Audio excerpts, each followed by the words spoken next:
Good morning, afternoon, and evening, everyone, and welcome to the show. Always a joy to be here every week, even with my handmade bangs that I did today. That first time I'm using my right hand. I don't recommend doing that yourself. But, we do what we have to in these times of change. And I'm so excited to be here with you because last week I missed the show. I was just not in a good place mentally, physically, or otherwise. My ear, my hand, everything. I think it just kind of hit me all at once. And I just went, I can't do this. And you know what? I missed it because seeing you guys every week and seeing what you put in the chats of the live stream of the show when we do it on the live stream portion before it goes out to podcast really lifts my spirits every week. So I'm not going to skip again because it ended up, I would have been better off just doing the show to make me feel better. But I thought it was important to share that with you, especially since our show today, we're going to be talking about digital well-being. And we're going to go a little bit deeper even than to just digital well-being. I cannot talk today. Okay, digital well-being. Now, my guest today is Dr. Heidi Forbes Oste. And Heidi, I don't know if I said that right. When I come back on, you're going to have to let me know. So I'm going to bring Heidi right on the show right now. Heidi and I, hey, Heidi. We also write for Podcast Magazine. And before I knew Heidi, I had reviewed her podcast, Evolving Digital Self, because she's in the tech realm of podcasts. And we all know I'm a geek. And that's what I do for Podcast Magazine is review those podcasts. And I so loved everything that Heidi was talking about that I was like, you have to come on the show. So Heidi, welcome. And please, did I slaughter your last name? Thank you. No, it's totally fine. I'm very used to it. I get all forms of slaughter of the name. It's a Swedish name, so it just makes it complicated. It's Forbes Oste. Oste, right? Okay, I was like, I was umlauting wrong. Yeah, it's all good. It's all good. Well, I want to thank you for being here today, and I know it's earlier for you because you are in Wyoming right now, right? Yes. And you've got a book called, well, you actually have two shows, Evolving Digital Self and Global Nomad Hacks, right? Which I love because you are totally a global nomad. Me, not so much. The last 3 years with my sound-induced vertigo, I've been stuck in my house. Like driving is even like a major torture fest to get in a car and go somewhere. But I used to love the whole idea of traveling everywhere. But the thing that saved me, Heidi, the last few years is the fact that technology was here, that I could close caption certain things because I couldn't listen. My phone was my lifeline because I could text people. And I could email because I couldn't speak, because my own voice would trigger me to have such extreme vertigo. I almost blacked out a couple of times. With that, I see all the time, I mean, you and I were talking before the show. It seems so obvious that we need to be talking about digital well-being, but yet every single day, Heidi, I mean, every single day, I talk to somebody and they're like, oh, no, I spend like 10 hours a day on my phone. I never go anywhere without it. I've got Messenger on. I've got notifications. I love it. I can't live without it. Yet they're like, I don't sleep. I'm totally stressed out. I feel like I don't achieve anything. So I feel like it's not obvious. And you're a behavioral scientist. This has to not be news to you. Well, to start with, Laura, I'm so happy that you're able to use technology to really support your well-being, and particularly through the audio vertigo. I've never heard of that before, but it sounds really torturous, particularly in a day when audio has become so critical as part of a communication factor for us. But there are so many great tools that we can use to compensate for that. My research really started because I started initially, we were living in Sweden and I had seasonal affective disorder, which put me in a very, very dark place. And I started using the technology to really pull myself out of that, and also to identify different ways that I could sort of hacks to improve my productivity when I was functional. And then, unfortunately, while I was doing my dissertation, it was sort of pronounced even more, even though the biggest hack was we moved to California in order to get more sun and light.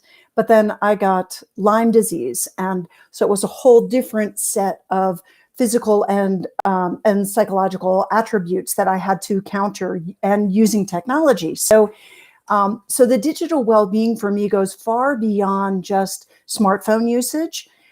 It's really about how we can use technology to enhance our ability to be productive and human and engaged with the world. But finding a balance there where it doesn't become our world. And that's really that genuine sort of, that tricky spot of balance is really what we're ultimately trying to achieve, where technology supports us rather than becomes us. And that's really, it's, for some people, it's really a struggle. For others, it's sort of a natural thing. But I think for all of us, because the technology is constantly changing, it's a moving target. And so it's about building the awareness of how we engage with the technology. Being a geek, right? Mm-hmm. I love technology, and I've spent, I don't know, over 3, close to 4, maybe 4 decades helping people implement technology at all levels, through personal all the way up to Fortune 50 companies. And I call myself in some cases a Luddite because I tend to, in my personal life, avoid a lot of technology. People are like, "Oh, you can do this, so you can do that. Don't you have that app? Why don't you use that?" And I'm like, because I know for myself, when I fully immerse into tech, I don't feel as good physically. My posture changes. Um, Even my eyes kind of change because of that, the distance and the blue lights and all the other stuff that's going on. But because I also feel that sometimes we lose a personal connection, we can Mm-hmm. get so lost. I mean, they call it doom scrolling now, where you're just constantly reading through the feed. But tech has some good benefits. And one of the things you talk about on your show, your one podcast, The Evolving Digital Self, and in your book, is this idea that technology should be created, and your consulting practice as well. Technology is created to assist us to live better lives. Yet I feel as if technology's gotten kind of subverted, technology for the sake of technology, just because we can create it, just because it's there. It's sort of taken the place of it. What's your thoughts around that? Well, I think there's sort of two important points there, and it's, I think, both from the user perspective and from the designer perspective, that we need to be careful about just because we can doesn't. And it's really, just because we can doesn't mean that we should. And then the other piece is also recognizing that nowadays, or I think it's always been, but now we're able to recognize it better, that the anomaly is the norm. There's no one standard way. There's no one route to your relationship with technology. Each individual has different requirements, has different needs, has a different way of responding and reacting to the technology. So, like you say, you're a Luddite, and yet what you're doing is actually practicing very conscious use of technology. You're aware of the fact that it affects you in a negative way. So these glasses I'm wearing, these Caddis, they're awesome. They're blue blockers. So they're both they're both a corrective lens for me readers, but they're also a blue blocker lens, because exactly that. I spend a lot of time in front of a screen, and it gives me headaches. It does all kinds of other things if I don't wear blue blockers. But wearing blue blockers, all of a sudden, that eliminates one factor there, where I'm still able to do that engagement. In terms of developing the technologies, absolutely. There is a lot of technology for technology's sake, but that's part of the development. We're in a rapidly evolving state where, we are seeing things appear on the horizon that seem more like Star Wars or Star Trek experiences, and yet, or even the Jetsons, but they're getting integrated into the way that we engage. I mean, you think about this last year where everybody's been on Zoom or some other kind of tool like you're using right now with Restream, where we're able to basically engage with people across the globe. Sometimes it's synchronous, sometimes it's asynchronous, but it requires us engaging through a mediated tool.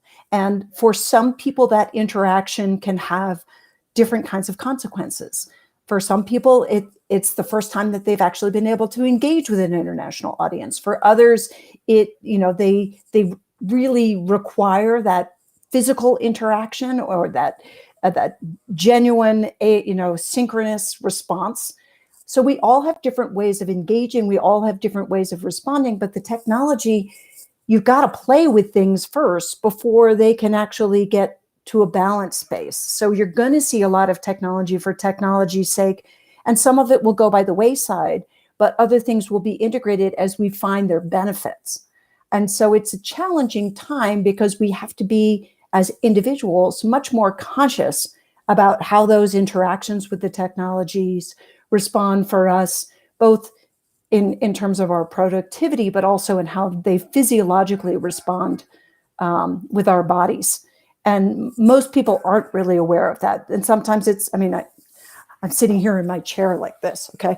It's everything from your posture and the possibility to be aware of the fact I can see myself and I see that I have poor posture, or I can use a device that corrects my posture. There's another piece of technology. But there's, it recognizing that there's certain things that enhance us, and there's other things that we have to create boundaries around. And that boundaries piece is what's critical. It's understanding what's good for us and what's not. And part of that is just in developing that relationship with the technology. It's kind of like having toxic friends. There's certain Yeah. people that you spend time with, even though you know they're not good for you. Well, your relationship with technology can be that same way. So you've got to have really clear boundaries about what's good and what's not. I feel like this last year accelerated a lot of these concepts that they were already moving forward. We were already seeing this move to work from anywhere. We were beginning to see, at some level, internet everywhere, right? Because this COVID time also showed us the lack of the same things, right? Friends of mine are like, oh, that's not true that people are sitting outside of a McDonald's, little kids trying to go to school because they don't have Wi-Fi at home.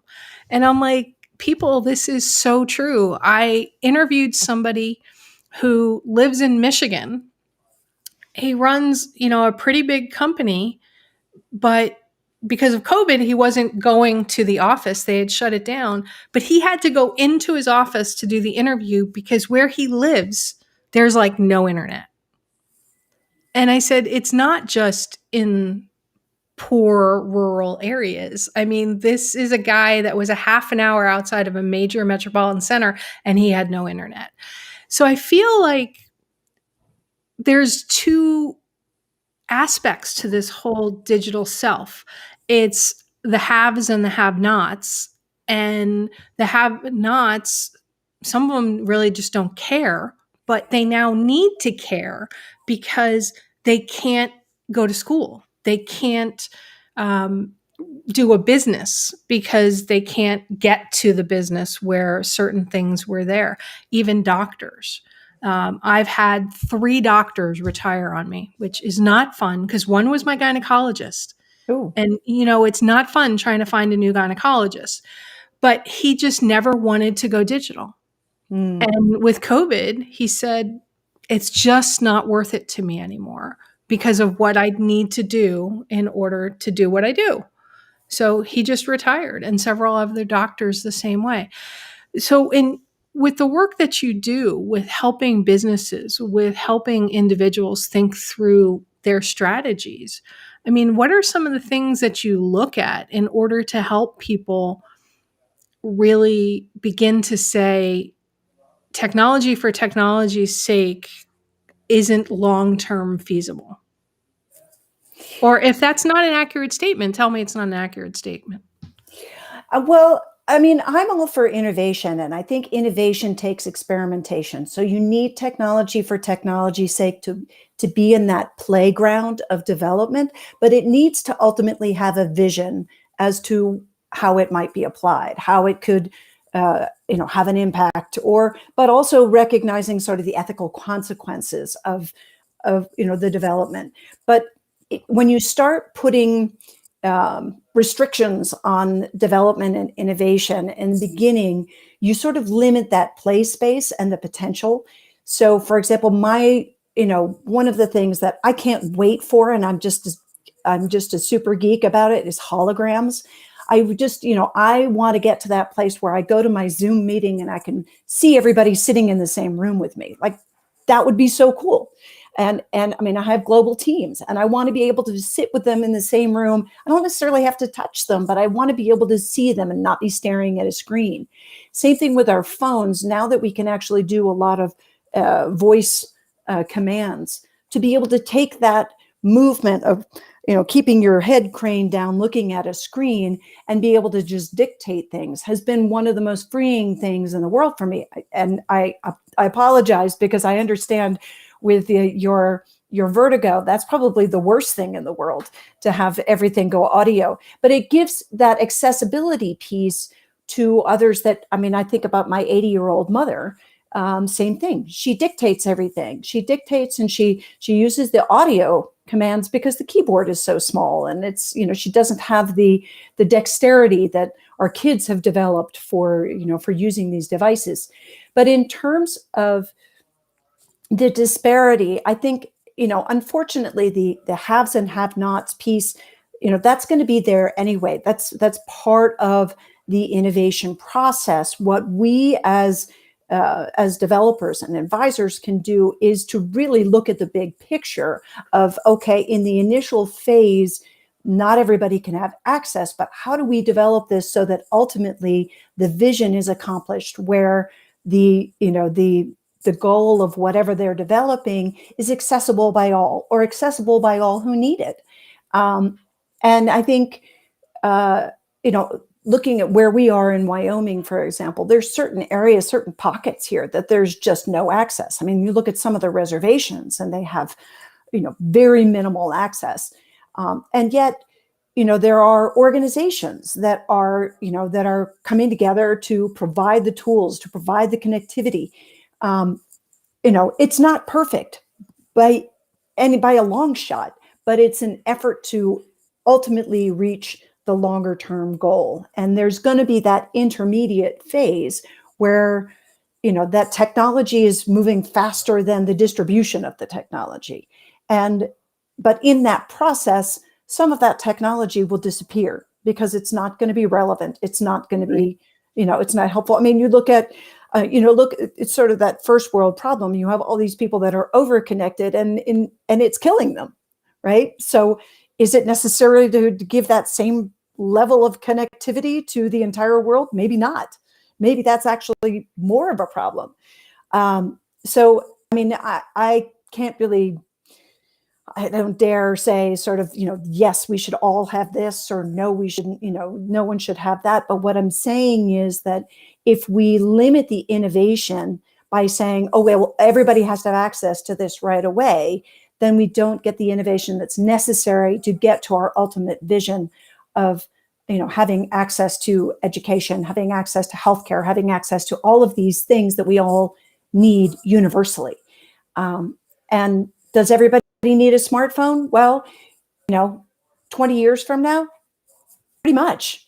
But if you're living in a rural farm area somewhere that, that you're not, that, you don't have a bus system that you need to use your phone for a ticket, and your life sort of boundaries or your life bubble, if you will, is Right. much smaller, maybe that's, your requirements for what you need in order to find happiness and health and education is not requiring the highest level of technology, but maybe being able to get access to it on a laptop at home that can give you the digital reports of what's going on with the weather and what's going on with uh, you know the the environment. I don't know. I mean, I don't have a perfect answer for you, Laura. All I can say is that, you know, there's there is no perfect answer for everyone.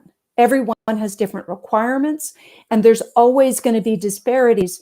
But the best that we can do is to develop with vision and ethics so that we understand the potential for things, and that we intend to be able to make whatever is needed for the future accessible to whoever needs it. I love the way you put that. That is really beautiful. That, it becomes accessible to whoever needs it for whatever they need it for. I just finished watching the latest season of Star Trek Discovery. I don't know if you've seen that. I haven't seen it On yet. No. Okay, it's a radically different show from Star Trek as we've known it, either the original Star Trek or Star Trek Next Generation or Voyager or Deep Space Nine, total Star Trek geek. Um, and in it, they end up having, in the third season of it, in order to save the world from all sentient life, very HAL 9000, in order to save the world from destruction of sentient life by an AI, they jump 930 some odd years to the future.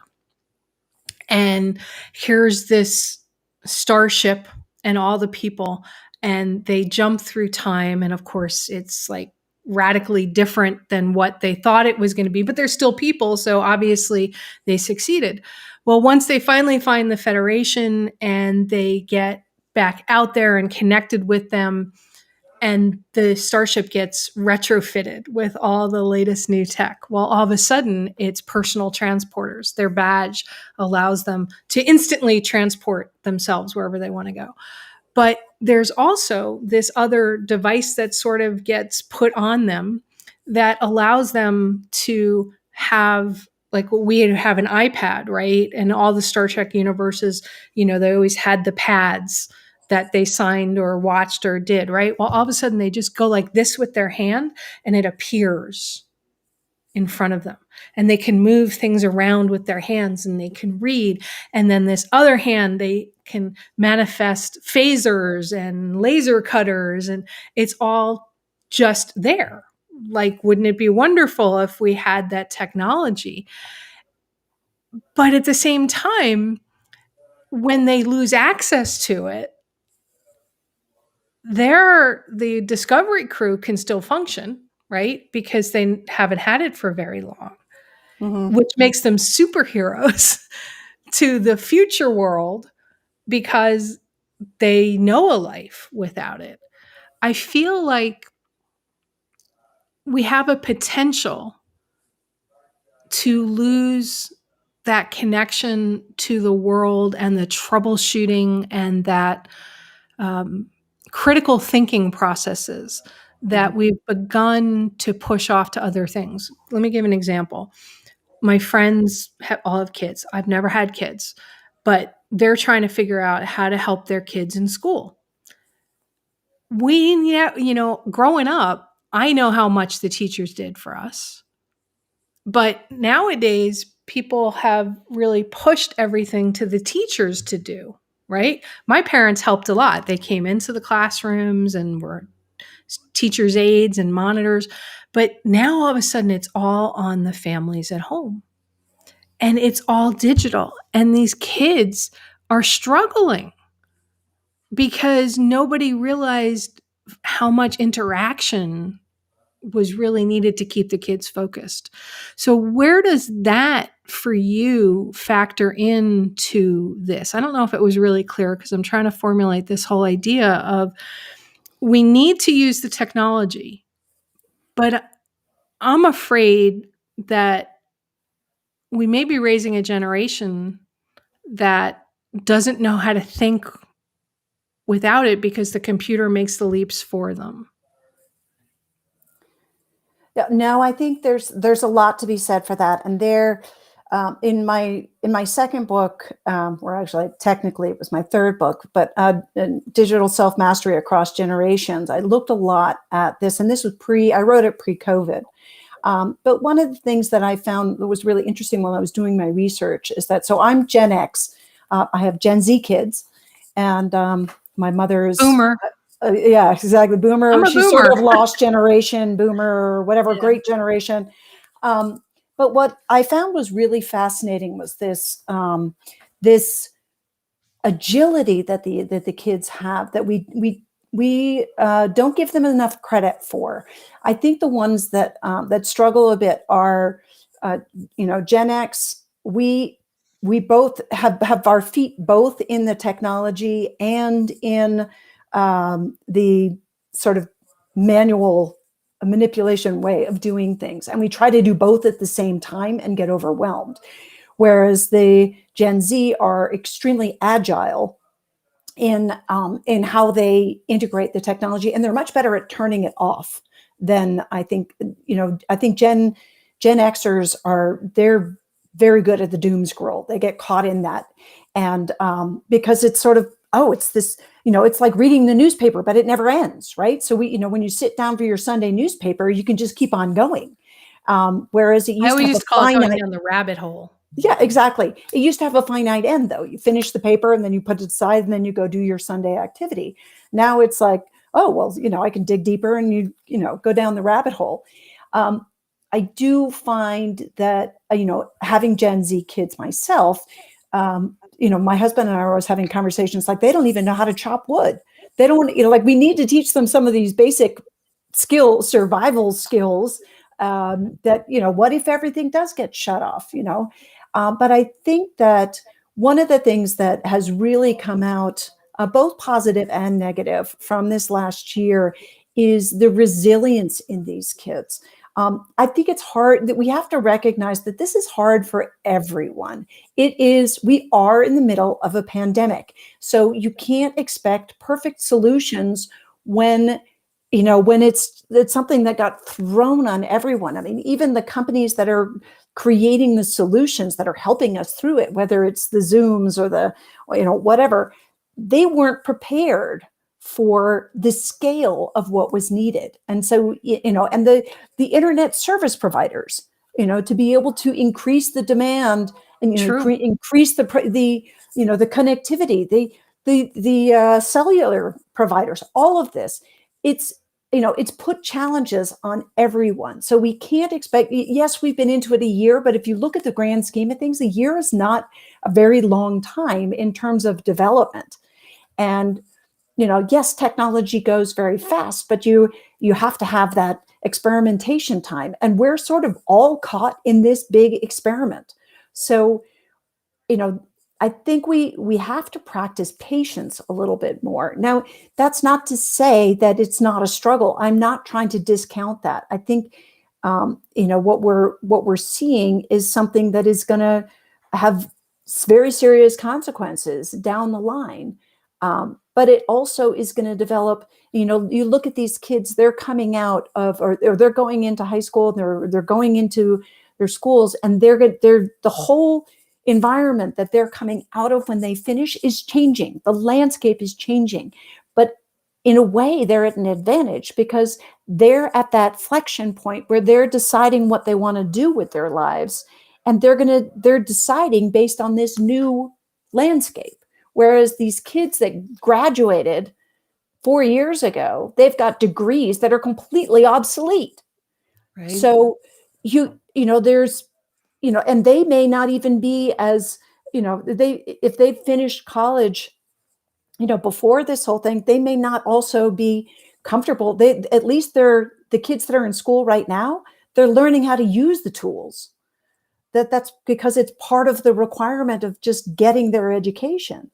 So there's an upside and a downside to all of it. And I think we need to be a little bit more patient and kind with ourselves and our learning and the learning process, and forgiving on sort of looking at the bigger picture, because it's, yes, we're still in the middle of this pandemic struggle, but in the end, we're learning these critical skills, and we're learning what our strengths and weaknesses are within that learning process, um, that are going to help us and help our kids going forward. So I have when you're looking at it in the short term, I think it can be very easy to be very negative about it. But I think when we're, in the research that I'm doing for my new book on the future of workplace, I think all of this stuff is really helpful for, for preparing them for the future and preparing them for what the workplace and what the world is like 20 years from now, which is going to be when they're the adults. So, I think, yes, it's hard, but it's not easy for anyone. I mean, you know, there's some people that have been like, oh, the pandemic's been great. I'm an introvert. I love being inside. I love being able to, pick and choose who I interact with, and I don't have to go to these big conferences. And then but there's still challenges, Yeah. so there's others that are like desperate for that human contact. And I they miss hugs. need that feedback. Hmm? I miss hugs. Oh, absolutely. Absolutely. I mean, I'm a huge hugger. yeah, my mother, we have this expression that we created this summer called a Graham witch. My mother goes by the nickname Graham. And my husband and I drove across the country uh, over during like the peak of the pandemic to help her move out of her home into a senior community. And she had been in isolation basically for 6 months. So we had to wait sort of our quarantine time and then go get our negative test. She got her negative test. And then we were able to give her a hug. So my husband and I give her a hug Oh, on both sides. And it was the most amazing thing. It was like this desperation of like, that was the first physical contact she'd had in 6 months. And so she got lots of Graham-witches after that. And now she's vaccinated. So she's been able to get more Graham-witches from my brother and sister-in-law who live a little more locally to her. But it's that physical contact. And I think part of what we're recognizing in this time is what's important to us. So yes, there are struggles, but this time has been really an incredible opportunity for us to recognize what and who is important to us and to really skim off the stuff that's not. Michelle Ragusa McBain, an incredible friend of mine, has just posted a couple of things. She misses hugs too. And her husband, Jay, he's one of the top futurists in the world around technology. If you do not know him, I need to introduce you to him and Michelle because they're just Yeah, I'd awesome. love to have them on my show. Oh my God, they're just awesome. Because Michelle posted and what you were just talking about, it really got me thinking about a completely different tangent of where I was planning on going. Have you seen a change in, let's say, culture? Okay. I remember grammar school and middle school and high school. And, even in business environments, I have a friend who has to change jobs because she was put underneath somebody else who is a passive aggressive bully. And the woman is the head of HR. Hmm. So how do you prove any of it because these people are so good at being so subtle about things, right? Um, in schools, there's cliques, right? In businesses, there are cliques. With this switch to digital, I mean, we know we have cyber bullies and all of that, but with schools going online, you can't, these bullies, these people that perhaps were leaders in a good way and leaders in a bad way, don't have that same physical presence to impact things. Do you think that when we go back to some form of more human contact, that those people will still be able to go back to their, let's call them bad behaviors, because they are. Bullying is totally bad behavior. Mhm. And there's all different levels of that. You know, we see the movies, they talk about putting kids in lockers, but do you think that that's still going to continue because of this digital push when we go back? I mean, I'm curious. I don't even know how to ask the right question, but when I think through this, I go, we've had a year of where some kids and some businesses, it's like, oh my God, it's so much better. There's so much less drama from those worlds that have entered into our own worlds. What happens when you go back? Well, I think there's a couple things to take into account. Human nature is human nature. You're not going to change a whole lot there. But what you are going to, what's been an amazing thing that we've really seen a lot of, when everything goes digital, there's accountability. Everything from, cryptocurrencies down to what we're seeing with the engagement in a classroom. You can't chat and say something mean without everybody seeing it, and without somebody being able to do a screen capture and say, look, this is what he said to me. This is not nice. So there's that accountability piece. But one thing that we're also seeing, and we saw this back when I was working in education technology in the early 90s, where it was just in forums and everything. But all of a sudden, when we did the virtual high school, and people were actually able to take course, they had access to courses that they would never have had access to. But they also, what we found was, this is where sort of the geeks became the stars. They were the ones that sat in the corner and never said anything in the physical classroom. But when they were given a virtual voice where they all of a sudden were able to share their knowledge, maybe step back for a moment and actually, share what was of value to the conversation, it just became this incredible opportunity for the introvert, for that quiet person who has an incredible value to the conversation but never spoke up before. And the one that it's no longer that one that has the loudest voice, or the prettiest face, or whatever it is that got the most attention. I think we will see some of that shift coming back, because those people have recognized their own value and their peers have recognized their value in the conversation. But human nature is human nature. You're not going to change a bully overnight, but you can hold them accountable. And I think what we're going to see going forward is not, I mean, the reality of it is we're never going to go back to the way it was. It's not about like going back.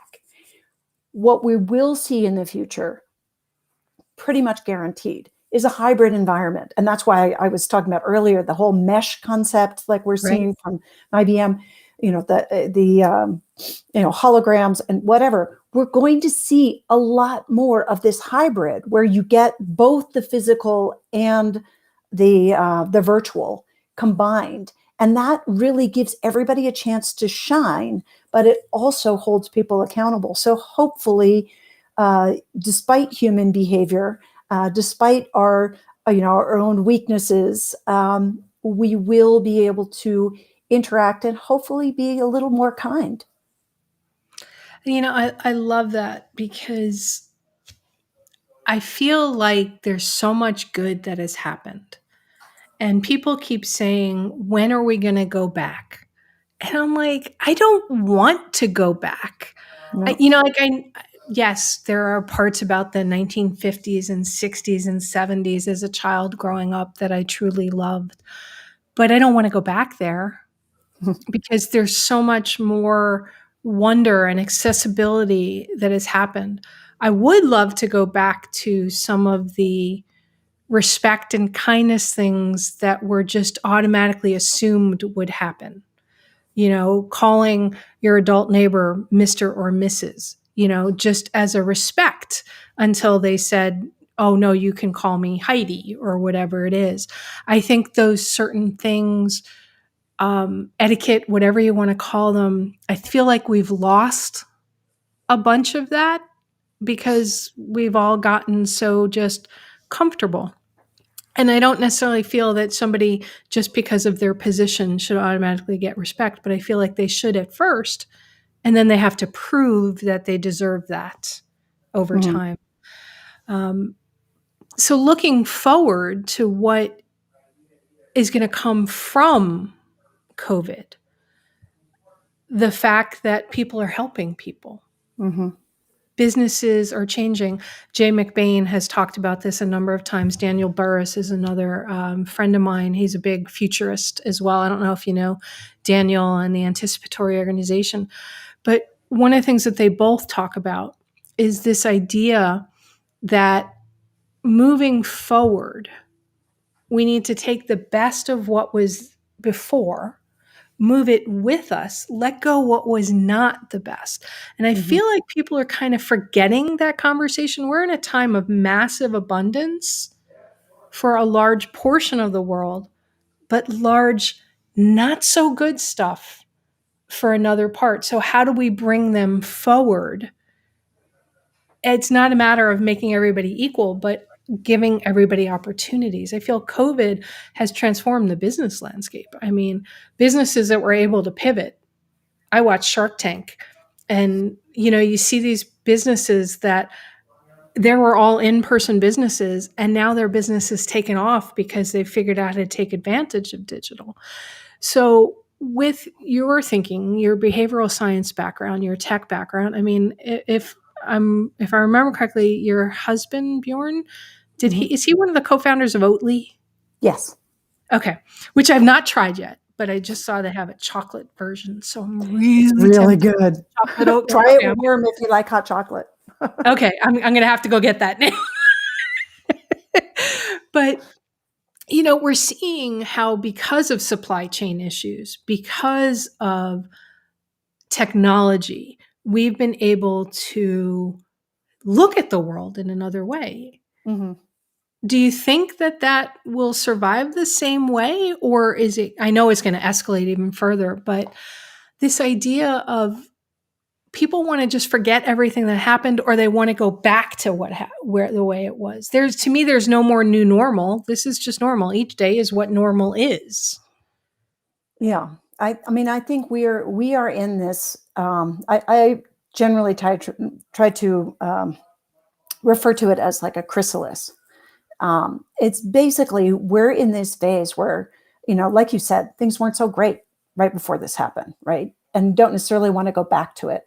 But in order for major change to happen, a lot of systems have to be broken down and completely recreated. And I think we're still very much in the chrysalis. Little things are starting to poke out, but we are still very much in the middle of this chrysalis where a lot of systems still need to be broken down. And yet what we're seeing a lot more of is social businesses, social enterprises. I mean, if you look at 15 years ago, if you wanted to start a social enterprise, they were like, okay, you're either a nonprofit or you're a business.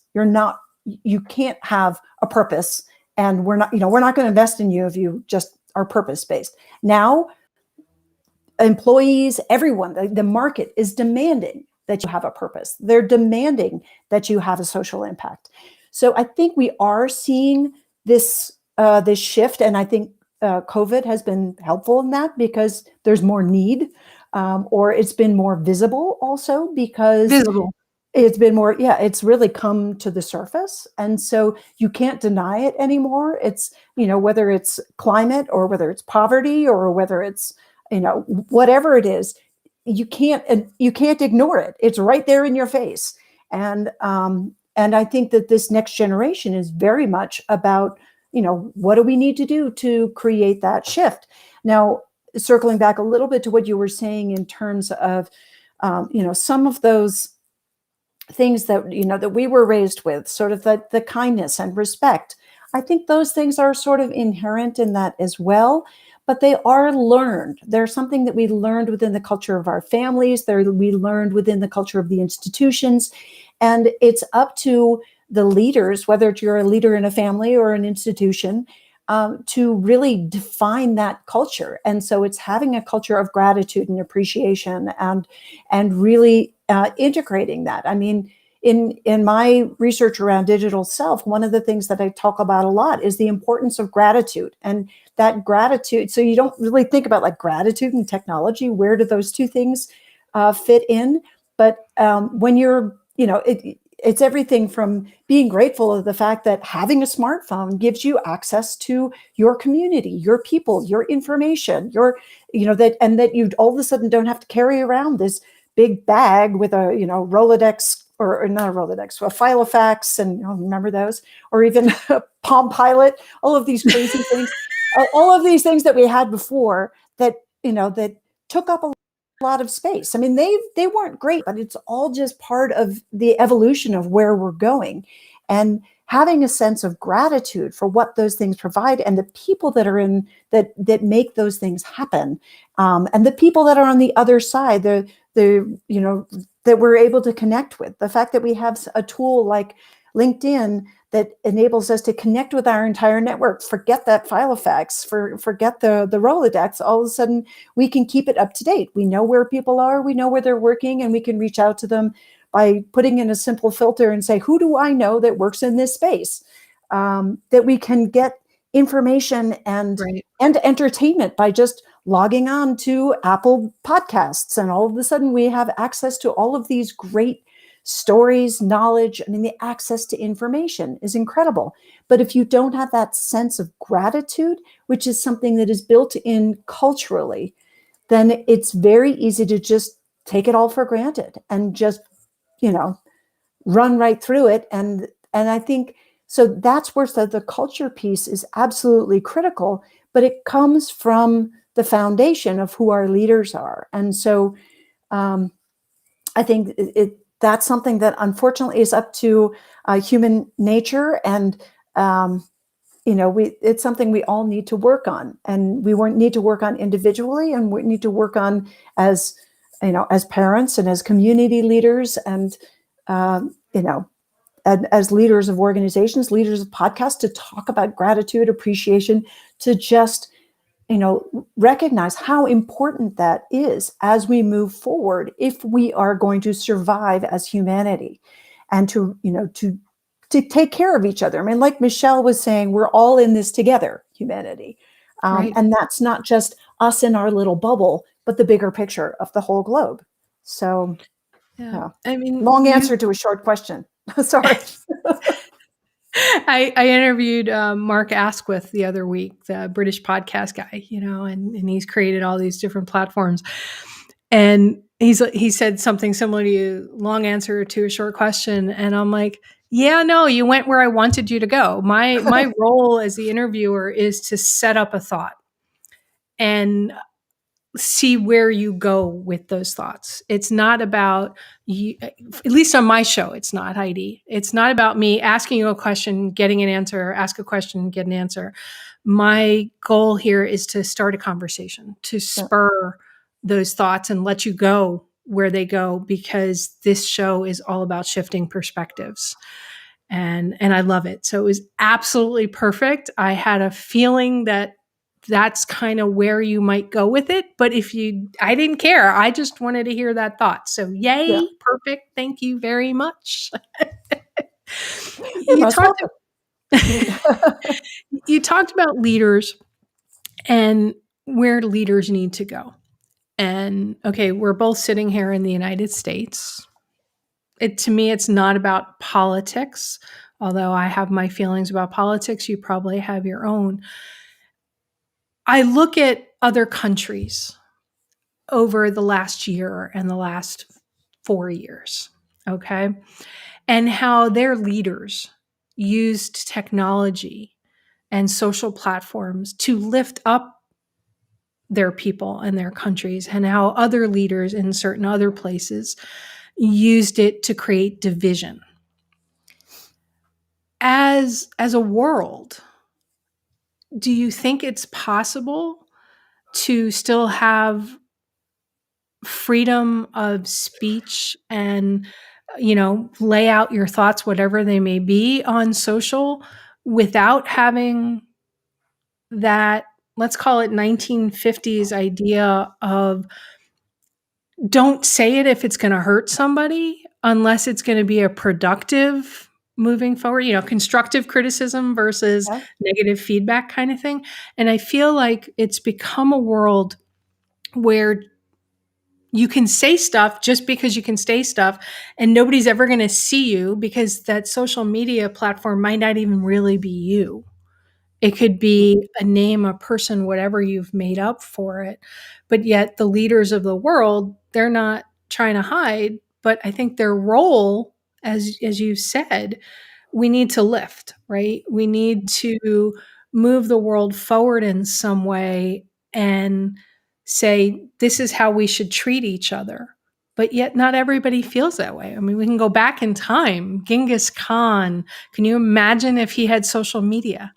Ugh. Hitler, if he had social media.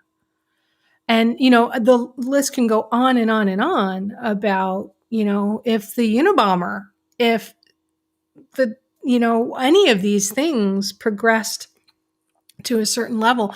How do you, what's your conversation around that, Heidi? Because it's something that really concerns me. And because you're a behavioral scientist, I think you're the perfect person for me to finally ask that question of. Well, I'm not necessarily sure if I have a full answer for you, but what I can say, and then this is part of the reason, actually, that interesting, well placed, Laura, is in the why I started Global Nomad Hacks. So, Global Nomad Hacks wasn't necessarily just about like how to be a digital nomad or all of those things, which I think a lot of people, there's a lot of conversation around that. But really, it was about how to be a good global citizen. If you're going to be traveling around the world or living as an expat or engaging in global forums and or raising kids that are, bicultural, that are, binational, or living in an, what's referred to as a third culture kid. You've got parents from two different countries, but you're living in another country and you're raising your kids there. These are great opportunities for us to be good global citizens and to learn how to respect and be kind and to communicate in a way that is authentic and clear and respectful. And so it's really, to me, it was about having those conversations about what it means to be a good global citizen, what it means to use the tools that we have, the platforms that we have accessible to us to make the world a better place, to contribute to humanity. And so it's really, I think, yes, of course, there's always going to be, like the bullies, there's always going to be those bad guys. But what we can do as general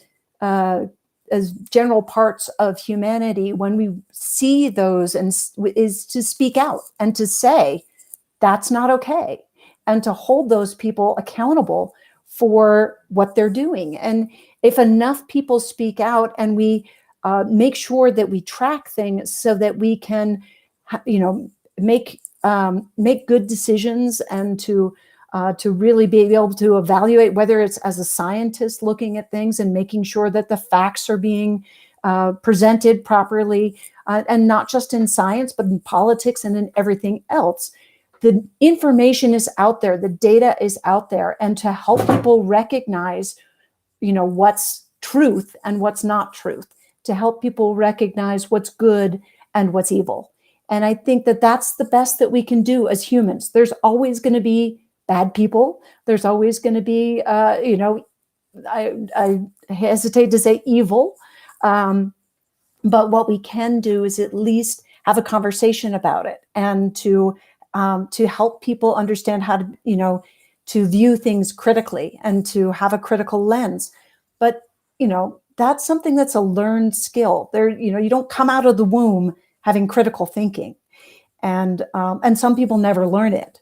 So Right. it's part of really developing as humans. And when we can have a global perspective, it helps us actually create that critical lens. I mean, in all the years that I've lived abroad, uh, I feel like I was like a more patriotic American than ever, but at the same time, I had a critical lens of it, and that there were things about America that I was disappointed in, and there were other things that I was so proud and excited about. And the same thing for my Swedish husband. I mean, we rarely celebrated midsummer when we lived in Sweden, but then when we come back, and lived in the US or anywhere else, we had to have a big midsummer celebration because it was about pulling all of our community together and celebrating the earth and celebrating the changing of the seasons.